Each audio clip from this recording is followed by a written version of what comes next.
Hello friends, 555 शक्ति channel में एक बार फिर से आप सभी दोस्तों का बहुत बहुत स्वागत है। फ्रेंड्स, आज हम बात करेंगे कि ट्विन फ्लेम के बीच कर्मा का एक्सचेंज कैसे होता है।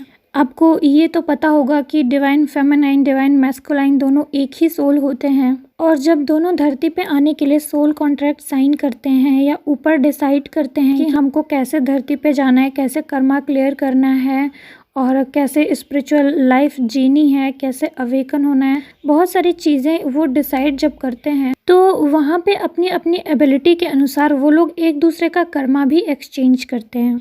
एक्चुअली फ्रेंड्स, ये टॉपिक लेके आने की बहुत ज़्यादा ज़रूरत थी, क्योंकि बहुत सारी डिवाइन फेमिनाइन जो स्पिरिचुअलिटी को फॉलो करती हैं और जिनके ऊपर रिस्पॉन्सिबिलिटी है अपने डिवाइन मैस्कुलाइन को अवेकन करने का, तो अवेयरनेस की कमी की वजह से या ईगो की वजह से कभी कभी ऐसा होता है कि वो अपने डिवाइन मैस्कुलाइन को गलत समझती हैं, या वो ये सोचती हैं कि डिवाइन मैस्कुलाइन हमारा तो कार्मिक में फंसा रहता है, किसी अदर के साथ लव अफेयर में फंसा रहता है। पता नहीं ऐसे कौन से कार्मिक में फंसे रहते हैं कि हमसे बिल्कुल रन ही करते रहते हैं, बिल्कुल हमें अवॉइड करते हैं। तो ये सारे डाउट्स आपके रहते हैं। तो यहाँ पे उन सभी डिवाइन फेमिनाइन को जिन्हें कहीं भी ये लगता हो कि उनके डिवाइन मैस्कुलाइन जो हैं वो कार्मिक में फंसे हुए हैं, उनसे बिल्कुल रन कर रहे हैं, उनके पास नहीं आ रहे हैं, इतना एफर्ट लगाने के बाद भी, तो उन्हें ये वीडियो सुनने की बहुत ज़्यादा ज़रूरत है और अच्छे से समझने की भी ज़रूरत है। ट्विन फ्लेम का कर्मा कैसे एक्सचेंज होता है, ये समझाने से पहले मैं एक छोटी सी स्टोरी आपसे शेयर करना चाहती हूँ, जिससे कि आपको थोड़ा सा आइडिया हो जाए कि कर्मास कैसे एक्सचेंज होते हैं। स्टोरी सुनने से पहले फ्रेंड्स ये भी जान लीजिए कि ये स्टोरी रियल है, और ये जो मेरा आज का वीडियो है इस पे मैंने खुद तो रिसर्च किया ही है, साथ में मेरी हेल्प करी है हमारे ही एक सब्सक्राइबर जो एक हाईली अवेकन डिवाइन मैस्कुलाइन हैं, जुवेनियल पार्थ फाइंडर करके एक सब्सक्राइबर हैं, जो कि कमेंट करते हैं मेरे वीडियोस पे, बहुत ही कम कमेंट करते हैं और मेरी काफ़ी हेल्प भी करी है चीज़ों को सही से समझाने में। और एक अवेकन डिवाइन मैस्कुलाइन का क्या पर्सपेक्टिव होता है, किस तरह के उनके कर्मा होते हैं, कैसे वो अपने कर्माज में फंसे हुए होते हैं, और इन कर्माज में फंसे हुए होने के कारण उनकी मेंटल कंडीशन क्या होती है, इन सभी चीज़ों के बारे में उन्होंने मुझे और भी अच्छे से क्लैरिटी दी। एक्चुअली सभी डिवाइन मैस्कुलाइन का जो सिचुएशन होता है थोड़ा अलग अलग होता है। इनके थ्रू मुझे पता चला कि डिवाइन मैस्कुलाइन्स का एक ये भी साइड होता है जो कि कहीं ना कहीं डिवाइन फेमिनाइन इसको समझ नहीं पाती हैं। तो चलिए फ्रेंड्स, पहले मैं आपको स्टोरी बताती हूँ। ये एक सच्ची स्टोरी है, जुवेनियल सर के साथ ही घटित हुई थी, इन्होंने मुझसे शेयर किया। तो एक जगह पे 3-4 दिन का शिविर लगा हुआ होता है। वहाँ पे जैसे कि शिविर में ईश्वर की पूजा करी जाती है, भक्ति करी जा रही होती है, बहुत सारे लोग उसमें आए हुए होते हैं, उसमें एक महिला भी आई हुई होती हैं। जब शिविर ख़त्म होता है तो सब लोग वापस चले जाते हैं, यानी भीड़ वहाँ से ख़त्म हो जाती है। लेकिन ये जो महिला होती हैं वो नहीं जाती हैं और ईश्वर के सामने बैठ के, ईश्वर की मूर्ति के सामने बैठ के ये रो रही होती हैं। शायद इनको अकेले में ईश्वर से कुछ कहना हो, तो ये उनके सामने बैठ के रो रही होती हैं। तभी जुवेनियल सर वहाँ पे पहुँचते हैं और उनसे पूछते हैं कि आप क्यों रो रही हैं। फिर इन लोगों की थोड़ी बहुत बात होती है, फिर वो बताती हैं इनको अपनी प्रॉब्लम कि ये अपनी शादीशुदा लाइफ में काफ़ी परेशान है। इनके जो हस्बैंड हैं वो बहुत ज़्यादा शराब पीते हैं और बहुत ही ज़्यादा गाली गलौज करते हैं। ये अपनी शादीशुदा लाइफ में बिल्कुल ही परेशान हो चुकी हैं। इनका एक बेटा भी होता है 6-7 साल का।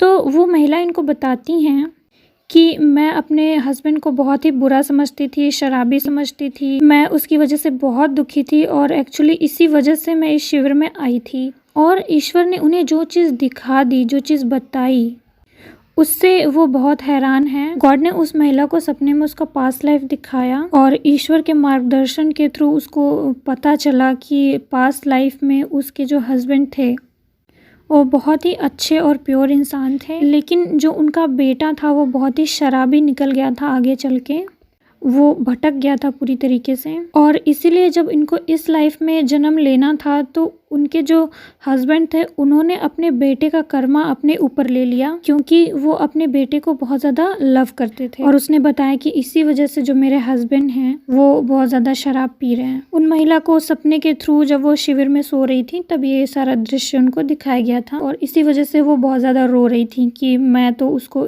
अपने हस्बैंड को इतना ज़्यादा परेशान करती थी, इतना ज़्यादा बुरा समझती थी, वो तो इतने अच्छे इंसान निकले। तो इस तरीके से गॉड ने अपना मिरेकल दिखाया और वो लेडी बिल्कुल चेंज हो गई। वो कह रही थी कि अब वो अपने हस्बैंड को कभी तंग नहीं करेंगी, वो पी कर आएंगे भी तब भी उनसे कुछ भी नहीं बोलेंगी, क्योंकि उनके आंखों से जो पट्टी थी वो हट गई। जस्ट ऐसे ही फ्रेंड्स हम लोग भी हैं, जो हम डिवाइन फेमिनाइंस होती हैं, हमारे आंखों पे एक ऐसी पट्टी है जिसमें हम ये देख नहीं पाते हैं कि जो हमारे ट्विन फ्लेम हैं वो हमारे साथ कौन सा कॉन्ट्रैक्ट लेकर आए हैं। जो हमारे ट्विन फ्लेम के साथ हमारा कॉन्ट्रैक्ट है वो कैसा है, हमने कैसा कार्मिक एक्सचेंज किया है। आपने ये कभी सोचा है फ्रेंड्स कि क्यों सारे डिवाइन फेमिनाइन ही स्पिरिचुअलिटी को फॉलो कर रही हैं, और क्यों सारे डिवाइन मैस्कुलाइन कार्मिक कार्मिक कार्मिक और काफ़ी टाइम तक कार्मिक में फंसे हुए होते हैं?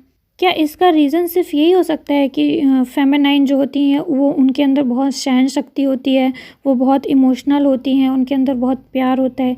क्या इसी रीज़न की वजह से सिर्फ डिवाइन फेमिनाइन की ही अवेकनिंग पहले होगी? क्या मैस्कुलाइन्स के अंदर ऐसे गुण नहीं होते कि उनको भी अवेकनिंग का मौका मिल सके?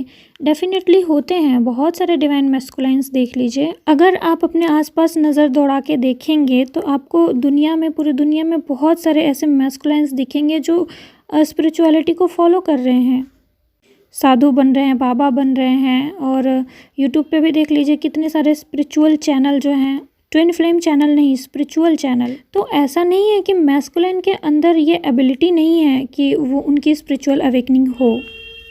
यहाँ पे जो है चक्कर कुछ और है, और यहाँ पे जो चक्कर है वो ये है, जब हमारा सोल कॉन्ट्रैक्ट हम डिसाइड करते हैं ऊपर, तो वहाँ पे ये देखना पड़ता है कि हमारे कर्मा बैगेजेस कितने हैं, और वहाँ पे वो अलग अलग अपना अपना नहीं देखते, वहाँ पे दोनों एक दूसरे को वन सोल कंसीडर करते हैं। तो वहाँ पे उन लोगों को अच्छे से पता होता है कि हम दोनों एक ही सोल हैं। तो वहाँ पे वो दोनों ये नहीं करते कि ये मेरा है ये तेरा है, क्योंकि वो दोनों एक ही हैं। इसलिए वो एक जर्नी डिसाइड करते हैं कि अब हमें आगे कौन सी लर्निंग करनी है, और जो हमारे कर्मास क्रिएट हो गए हैं उसको हमें कैसे क्लियर करना है।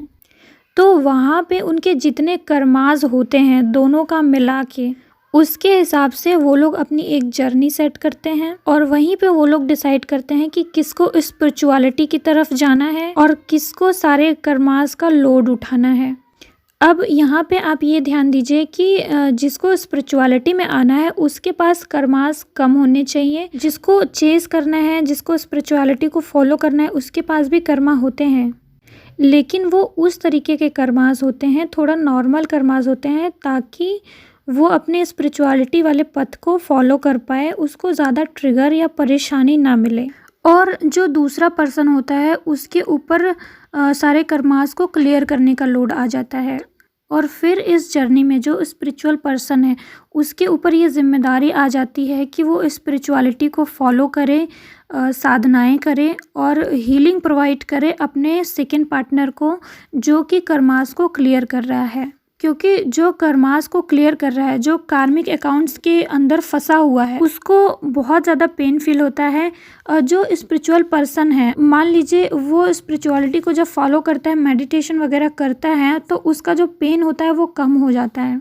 अगर अच्छे से वो स्पिरिचुअलिटी को फॉलो कर रहा है तो 1-2 साल के बाद वो नॉर्मल कंडीशन में आ जाता है। लेकिन जो सेकंड पार्टनर है, जिस पे कर्मास को क्लियर करने का लोड होता है, उसको बहुत सारा पेन झेलना पड़ता है। कभी कभी वो लोग बचपन से ही चीज़ें फेस करते हैं और काफ़ी बाद तक चीज़ें फेस करते रहते हैं। उनकी अवेकनिंग बहुत मुश्किल से हो पाती है, क्योंकि उनके आसपास इतने सारे कार्मिक्स होते हैं जो उनको मैनिपुलेट करते रहते हैं, और उन्हें इन कार्मिक्स को क्लियर करना होता है। तो फ्रेंड्स, यहाँ पे मैंने बोला कि एक स्पिरिचुअल पर्सन है और एक कार्मिक को क्लियर कर रहा है। तो यहाँ पे फेमिनाइन और मैस्कुलाइन दोनों हो सकते हैं, जो अपने एबिलिटी के अनुसार अपना कर्मा एक्सचेंज करते हैं। तो यहाँ पे जो फेमिनाइन्स हैं जो अपनी लाइफ में कर्मास को फेस कर रही हैं, ज़रूरी नहीं कि ये उनका ही कर्मा हो, ये उनके मैस्कुलाइन का कर्मा हो सकता है। और बहुत सारे आपके कर्मा जो है ना, वो आपके मैस्कुलाइन भी फेस कर सकते हैं। चूँकि एक को पहले अवेकन होना है और एक को बाद में अवेकन होना है, या कार्मिक्स को क्लियर करते हुए अवेकन होना है। तो इसी के हिसाब से आप दोनों एक दूसरे का कर्मा एक्सचेंज करते हैं। लेकिन मैक्सिमम हम यही देख रहे हैं कि फेमिनाइन जो होती हैं वही स्पिरिचुअलिटी वाले पथ पे आगे बढ़ती हैं, और जो उनके मैस्कुलाइन होते हैं वो मैक्सिमम कर्मास का लोड उठाते हैं। लेकिन चूंकि ये कॉन्ट्रैक्ट आप भी भूल चुके हैं और वो भी भूल चुके हैं, इसलिए वो नहीं समझ पाते कि उनके साथ ऐसा क्यों हो रहा है, और आप भी नहीं समझ पाते कि वो पर्सन मेरे साथ ऐसा क्यों कर रहा है, और आप भी उनसे दूर भागने लगते हैं, उनको अपनी एनर्जी या हीलिंग देना नहीं चाहते, क्योंकि आप चीज़ों को 3D लेवल पे देख रहे हैं। अगर 3D रियलिटी से देखेंगे तो ये सारी चीज़ें बिल्कुल सच नहीं लगेंगी आपको। अगर 3D रियलिटी से देखेंगे तो आपको ट्विन फ्लेम भी सच नहीं लगेगा। लेकिन सच तो है ना, हर जन्म में अक्सर हमारी लाइफ की जो सिचुएशंस होती हैं वो एक जैसी होती हैं, और हमारे जो रिएक्शंस होते हैं उन मोमेंट्स पे वो अलग अलग हो जाते हैं, और वही रिएक्शंस डिसाइड करते हैं कि हम अपना कर्मा क्रिएट कर रहे हैं या हम अपने कर्मा को क्लियर कर रहे हैं। ये टॉपिक भी बड़ा डीप है, इसको मैं फिर किसी और दिन समझाऊंगी। फ़िलहाल आज के टॉपिक का जो मेन मुद्दा है उस पर आते हैं। अभी हो सकता है कि आपको समझ ना आ रहा हो कि ये ऐसे कैसे पॉसिबल है, तो यहाँ पर मैं आपको एक एग्जांपल से समझाना चाहूँगी। मान लीजिए 2 ट्विन हैं, इस धरती पे बर्थ लेकर आए हैं। एक फेमिनाइन ट्विन है जिनका बहुत सारा कर्मा है, और वहीं पे मैस्कुलाइन है, उनका भी कुछ कर्मा है जो उनका पास्ट लाइफ का है और इस लाइफ में उनको क्लियर करना है। अब चूंकि ट्विन फ्लेम्स ये कोशिश भी करते हैं कि ये अर्थ पे उनका लास्ट बर्थ हो, उसके बाद वो यहाँ से छूट के वो हायर लेवल पे किसी प्लैनेट पे जा सके, तो उनका कोशिश यही रहता है कि ये उनका लास्ट बर्थ हो। तो कोशिश करते हैं कि उनके सारे कर्मास जो हैं वो क्लियर हो जाएं। अभी उन्होंने जितनी भी बार अर्थ पे बर्थ लिया हुआ होता है वो सारे कर्मास उनके क्लियर हो जाएं। तो मान लीजिए उन दोनों ट्विन ने धरती पे बर्थ लिया और उन्होंने एक्सचेंज नहीं किया अपना कर्मा, तो हो सकता है कि उनमें से कोई भी पर्सन स्पिरिचुअली ग्रो ना कर पाए, कार्मिक में फंसे रह के ही फ्रस्ट्रेट होता रहे। मान लीजिए फेमिनाइन ट्विन है, वो अपने कार्मिक में फंस के फ्रस्ट्रेट हो रही है, परेशान हो रही है, या वो सोच रही है कि हम स्पिरिचुअलिटी को कैसे फॉलो करें, हमारे फैमिली का तो ये माहौल ही नहीं है, या मेरे हस्बैंड तो बहुत नार्सिसिस्ट हैं, वो तो करने ही नहीं दे रहे हैं। या आपके कई और सारे कार्मिक्स अगर होंगे तो बीच बीच में वो भी आएंगे आपके पास, अपना कर्मा पे बैक लेंगे और जाएंगे, आएंगे जाएंगे, आएंगे जाएंगे। तो इन सब चीज़ों से हम ट्रिगर होते हैं, फ्रस्ट्रेट होते हैं। इस कंडीशन में कभी कभी ईश्वर से भी विश्वास उड़ जाता है, तो स्पिरिचुअलिटी हम कहाँ फॉलो कर पाएंगे। मान लीजिए कोई लेडीज़ ही है जिन्होंने अपने पास्ट बर्थ में किसी को धोखा दिया, 1 या 2 पर्सन को भी दिया, तो इसके पहले भी अगर उन्होंने कभी किसी के साथ कुछ भी किया होगा तो सारा कुछ इसी जन्म में क्लियर करना है। तो इस जन्म में उनको बहुत सारे कार्मिक्स उनकी लाइफ में आएंगे, उनको ट्रिगर करेंगे, उनको धोखा देंगे और जाएंगे, आएंगे, धोखा देंगे, जाएंगे। हो सकता है कि उनको बहुत सारे लोगों से अट्रैक्शन हो, क्योंकि वो सारे उनकी लाइफ में इसीलिए आ रहे हैं ना, क्योंकि उनका कुछ कार्मिक है, तो उन लोगों को अट्रैक्शन आपस में होगा ही, और फिर उनको धोखा मिलेगा। तो मान लीजिए उसकी अवेकनिंग भी स्टार्ट कराई जाए और वो स्पिरिचुअल होना चाह रही है, तो उसके कार्मिक्स अगर क्लियर नहीं हुए रहेंगे तो बार बार ऐसी चीज़ें उसके साथ होंगी, तो वो कॉन्सेंट्रेट नहीं कर पाएगी, वो फ्रस्ट्रेट हो जाएगी और उसका गॉड पे भी भरोसा नहीं रहेगा। और इस जगह उसका ट्विन फ्लेम भी उसकी हेल्प नहीं कर पाएगा, क्योंकि वहाँ पे वो भी कार्मिक्स में फंसा हुआ है, वो खुद ही फ्रस्ट्रेट रहेगा। और अगर अपनी फेमिनाइन के साथ उसको कनेक्शन फील भी होगा तो उसके लाइफ में इतने कार्मिक होंगे आते और जाते, देखकर वो खुद ही इनसे भाग जाएगा दूर। वो सोचेगा कि ये धोखेबाज लड़की है, ये बिल्कुल सही नहीं है, कैरेक्टरलेस है। तो ये एक मैंने सिचुएशंस दी है आपको। इसी तरीके से कई और सिचुएशंस भी हो सकती हैं। अब यहाँ पे एक एग्जांपल और भी दिया जा सकता है कि जैसे कि यहाँ पे फेमिनाइन ही है, जिसने पास्ट लाइफ में किसी को धोखा दिया या उसके पहले भी कई लोगों को धोखा दिया, तो ऐसे कई जन्मों का मिला के कई लोग हो जाते हैं ना। तो मान लीजिए यहाँ पे हम अगर अपना कार्मिक सेपरेट करें, अपना कार्मिक्स एक्सचेंज करें, तो यहाँ पे फेमिनाइन को स्पिरिचुअल बना दिया जाएगा और मैस्कुलाइन जो होते हैं वो फेमिनाइन का अपनी फेमिनाइन का कर्मा ले लेंगे अपने ऊपर। अब यहाँ पे क्या होगा, एक टाइम के बाद फेमिनाइन के कार्मिक्स क्लियर हो जाएंगे, उसकी लाइफ में स्थिरता आ जाएगी, उसकी लाइफ में बहुत सारे ट्रिगर्स नहीं आएंगे और वो स्पिरिचुअलिटी को एकदम स्थिर होके सही से फॉलो कर पाएगी और अपने मैस्कुलाइन को भी हील कर पाएगी और चेस कर पाएगी। और वहाँ पे मैस्कुलाइंस जो होंगे वो अपना कर्मा क्लियर कर रहे होंगे, उनकी लाइफ में लोग आ रहे होंगे, जा रहे होंगे, वो धोखा जो फेमिनाइन को मिलने वाला था अब वो उनके साथ होगा, यही सारी चीज़ें। और यहाँ पे फेमिनाइंस का कर्मा तो है ही, साथ में मैस्कुलाइन का अपना भी कर्मा होता है। वो सोच रहे होंगे कि ये मेरी लाइफ में क्या हो रहा है, क्योंकि वो भी तो सब कुछ भूल गए हैं ना, धरती पर वो सब कुछ भूल के आए हैं। फेमिनाइन को भी पता नहीं है, वो भी सब कुछ भूल के आई है। तो यहाँ पे फेमिनाइन सोचेगी कि मैं ही इनर वर्क कर रही हूँ, वो ऐसा है, वो वैसा है, वो तो लड़कियों के पीछे पड़ा रहता है, उसको तो पता नहीं कौन कौन सी थर्ड पार्टी आ रही है, मैनिपुलेट कर रही है। नो, ये सब कर्मा की वजह से हो रहा है। उन्होंने बहुत सारे कर्मा बैगेजेस अपने ऊपर लिया हुआ है, उसको क्लियर करना है उनको, इसलिए उन्हें इतने सारे कार्मिक्स से ट्रिगर होना पड़ रहा है, इसलिए उनकी लाइफ में इतने सारे कार्मिक्स आ रहे हैं, जा रहे हैं। अब आपके दिमाग में ये सवाल उठ रहा होगा कि मैस्कुलाइन्स जो होते हैं वो इतने सारे कर्मा बैगेजेस क्यों ले लेते हैं, क्योंकि वो बहुत ही स्ट्रॉन्ग होते हैं। आप खुद ही अपनी लाइफ में मैस्कुलाइन का नेचर नोट कर सकते हैं, वो काफ़ी डेयरिंग भी होते हैं, समझदार भी होते हैं और एक तो इमोशंस, अपने इमोशंस को वो कंट्रोल करना जानते हैं। अगर कोई उनको ट्रिगर कर रहा है तो वहाँ पे भी वो कैसे रिएक्शंस देना है वो चीज़ वो जानते हैं। एक रीज़न और भी होता है कि जो मैस्कुलाइन का नेचर होता है ना, वो एक फादरली नेचर होता है। जैसे कि एक फादर होता है, वो अपनी फैमिली की, अपने बच्चों की पूरी रिस्पॉन्सिबिलिटी लेना चाहता है कि मेरी फैमिली खुश रहे, मेरी वाइफ खुश रहे, मेरे बच्चे हमेशा खुश रहें, उनके ऊपर कोई भी संकट या कोई भी आँच मैं नहीं आने दूंगा। तो एक जो फादरली नेचर है और रिस्पॉन्सिबिलिटी वाला, उसकी वजह से भी वो सारा कर्मा जो होता है अपने ऊपर ले लेते हैं। क्योंकि जो मैस्कुलाइन होते हैं मटेरियलिस्टिक चीज़ों में इन्वॉल्व होते हैं, उनको अच्छे से पता होता है चीज़ों को कैसे डील करना है, और जो उनका इमोशनल साइड होता है वो भी काफ़ी स्ट्रॉन्ग होता है। तो ये सारे रीजंस होते हैं कि वो कर्मा बैगेजेस को अपने ऊपर ले लेते हैं और अपनी फेमिनाइन को एक कंफर्ट लेवल, एक कंफर्ट सिचुएशन देने का पूरा प्रयास करते हैं जहाँ पे वो स्पिरिचुअल होके उनकी हेल्प करे अपनी स्पिरिचुअल नॉलेज, अपनी हीलिंग पावर के थ्रू।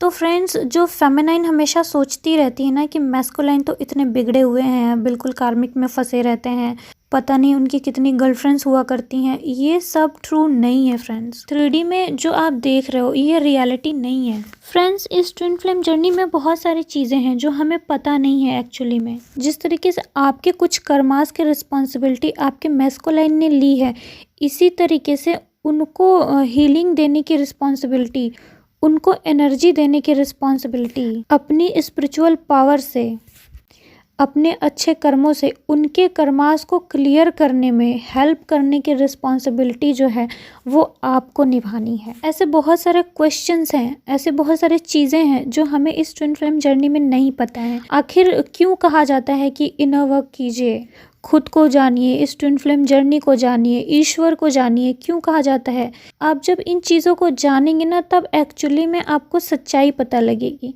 तब आपको अनकंडीशनल लव जो आप बोलते हैं ना कि अपने ट्विन फ्लेम से अनकंडीशनल लव करो, अनकंडीशनल लव करो, तो आपको अनकंडीशनल लव करना नहीं पड़ेगा। आपको अनकंडीशनल लव अपने आप ही हो जाएगा, आपके अंदर से अपने आप ही अनकंडीशनल लव आएगा। जब आप 5D कॉन्शियसनेस में आ जाएंगे, एक्चुअली में 5D कॉन्शियसनेस में, जो फेमिनाइंस कहती रहती हैं कि हम तो 5D में आ गए, हम तो 3D में थे, 5D में आ गए, नहीं, वो 5D में नहीं आए हुए होते हैं। 5D में आने का मतलब हमें इल्यूजन्स जो हमारे सामने रखे गए हैं वो हमें समझ में आने लगता है। जो हम दूसरों पे डिपेंडेंट रहते हैं, मेरे क्वेश्चन का आंसर दे दो, मेरे क्वेश्चन का आंसर दे दो, नहीं, वो क्वेश्चन का आंसर आपको खुद मिलने लगता है, वो आपके अंदर मिलने लगता है। 5D में आने का मतलब ऐसे ही नहीं होता। जब आप पहुंचते हैं तब आपको बहुत सारे नॉलेजेस अपने आप मिलना शुरू हो जाते हैं और तब आपको ये सारी रियलिटी भी समझ में आने लगती है कि आखिर है क्या चीज़। अगर आपको नहीं समझ में आ रही है अभी, तो ये समय है कि अब आप खोजना शुरू करिए कि एक्चुअली में होता क्या है चीज़ें। मैं आपको एक चीज़ बता दूं, अगर दोनों ट्विन फ्लेम हैं, आप अगर ट्विन फ्लेम हैं, आपका मैस्कुलाइन ट्विन फ्लेम है, तो कैसे ये पॉसिबल हो सकता है कि वो एक बुरा पर्सन हो ही नहीं सकता। वो भी हाईली स्पिरिचुअल होता है, वो भी एक बहुत अच्छा इंसान, बहुत ही प्योर हार्टेड इंसान होता है।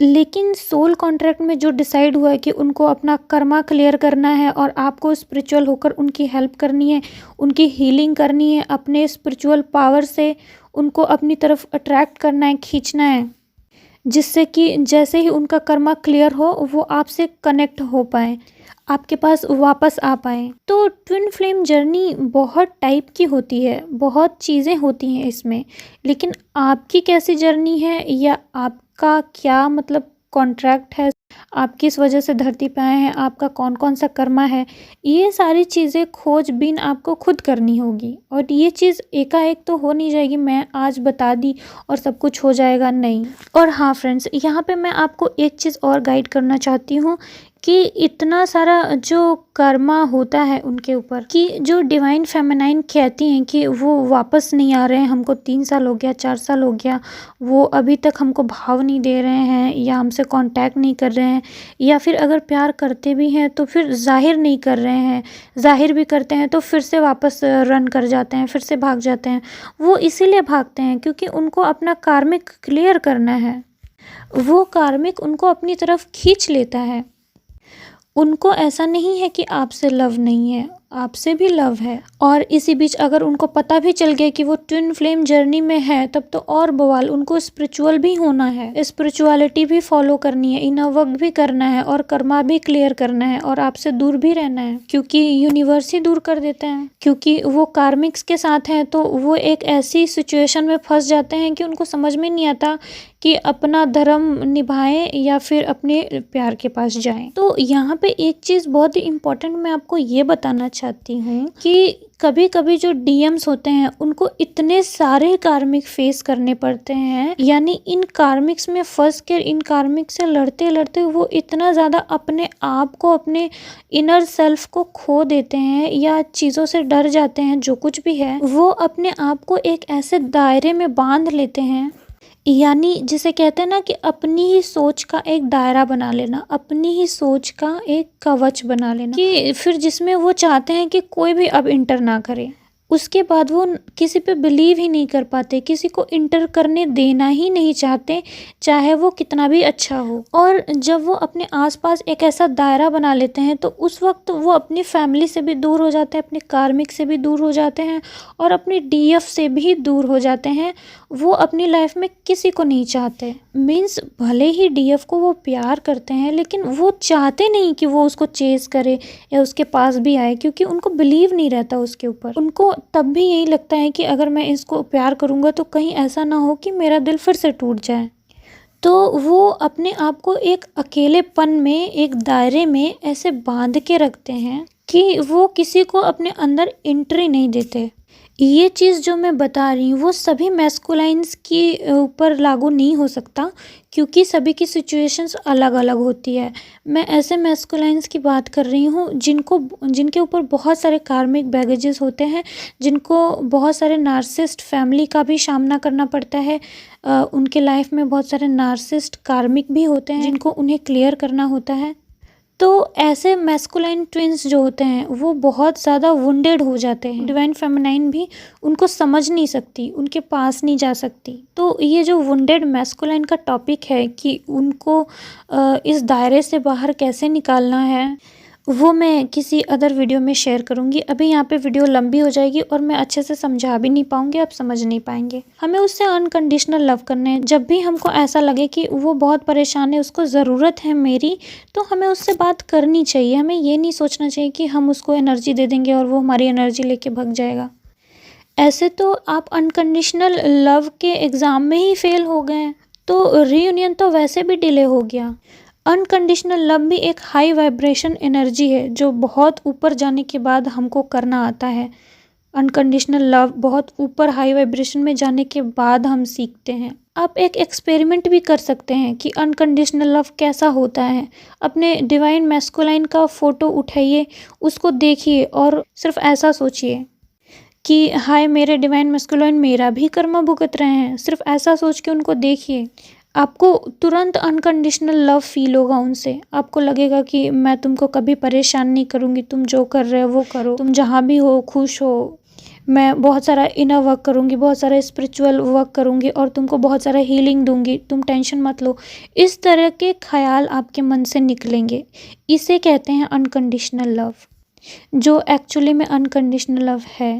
एक्चुअली मुझे तो यही सब लगता है जो मैंने आपको बताया। इसके अलावा अगर आपको इस पे कुछ ऑब्जेक्शन है, कोई आपके दिमाग में क्वेश्चन उठ रहा है, तो मेरा सजेशन यही है कि उन क्वेश्चन का जवाब आप खुद ढूंढिए। आप भी ट्विन फ्लेम जर्नी में हैं, सर्च करिए, रिसर्च करिए, सेल्फ डिपेंडेंट बनिए। मैं कभी किसी ट्विन फ्लेम को ये नहीं कहूँगी कि मुझसे क्वेश्चन पूछने आओ, मुझसे सेशन लेने आओ, मैं तुम्हें जो बताऊँ तुम वही करो। मैं ऐसा कभी नहीं कहूँगी। आपको जो समझ में आता है आप वो करें, आप रिसर्च करें, आप बहुत सारे क्वेश्चन के आंसर ढूंढें। मैं यही चाहती हूँ, आप खुद अपना दिमाग लगा के चीज़ों को समझें। मैं ये चाहती हूँ। ट्विन फ्लेम जर्नी में बहुत सारे लोग बहुत कुछ बताते हैं, आप सारा चीज़ उनका सुन के फॉलो करना शुरू करेंगे, आप भ्रमित हो जाएंगे, आप सालों साल लगे रहेंगे, आप इस ट्विन फ्लेम जर्नी में आगे तक नहीं जा पाएंगे, चीज़ें सॉल्व नहीं कर पाएंगे।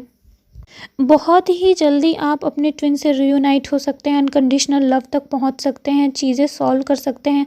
आपके ट्विन फ्लेम जो हैं वो अपना कर्मा रिजॉल्व करके आपके पास आ सकते हैं। लेकिन ये सारा चीज़ पॉसिबल है तब जब आप थिंक करें, चीज़ों को सही से इनर वर्क करें। इनर वर्क क्या होता है, इन सारी चीज़ों को समझें। कर्मा क्या होता है समझें। ट्विन फ्लेम से आपको इतना लव क्यों है समझें। ट्विन फ्लेम कैसे इतने सारे कार्मिक में फंसा हुआ है इसको समझें। क्यों ट्विन फ्लेम, क्यों जो डिवाइन फेमिनाइन है वही इतना सारा स्पिरिचुअल वर्क कर रही हैं, क्यों सारे मैस्कुलाइंस कार्मिक में फंसे हुए हैं। आखिर वो ट्विन फ्लेम हैं तो वो भी तो अच्छे हो सकते हैं, क्यों वो बुरे हैं। इन सारी चीज़ों को समझें, इन सारा क्वेश्चन का आंसर निकालें। ट्विन फ्लेम्स बुरे नहीं होते हैं, सिर्फ इस चीज़ को अपने दिमाग में ज़रूर रखें। ट्विन फ्लेम्स कभी भी बुरे नहीं होते हैं, चाहे वो फेमिनाइन हो चाहे मैस्कुलाइन। दोनों का काम अलग अलग होता है, दोनों का सोल कॉन्ट्रैक्ट में अलग अलग उनका सोल कॉन्ट्रैक्ट होता है। उनकी अलग अलग दिशाएं होती हैं जो कि वो लोग खुद चुनते हैं। दोनों एक दूसरे से बहुत ज़्यादा प्यार करते हैं। आप अभी तक इसी बात को नहीं समझ पाए कि क्या वो मुझसे प्यार करते हैं, क्या वो मुझसे प्यार करते हैं। आपका यही क्वेश्चन रहता है, आप अभी इसी चीज़ को क्लियर नहीं कर पाए। जब आपको क्लियर है कि वो आपसे प्यार करते हैं तो इस क्वेश्चन से ऊपर उठिए, नेक्स्ट क्वेश्चन पे जाइए। ओके फ्रेंड्स, तो वीडियो बहुत सारा लंबा हो रहा है तो अभी के लिए बस इतना ही करते हैं। वीडियो अगर आपको पसंद आई हो फ्रेंड्स तो इसे लाइक करें। मेरे चैनल पे जो भी नए आ रहे हैं चैनल को सब्सक्राइब करें। मैं मिलती हूँ आपको नेक्स्ट वीडियो में एक नई गाइडेंस के साथ, एक नए टॉपिक के साथ फ्रेंड्स। तब तक के लिए ओम नमः शिवाय, ओम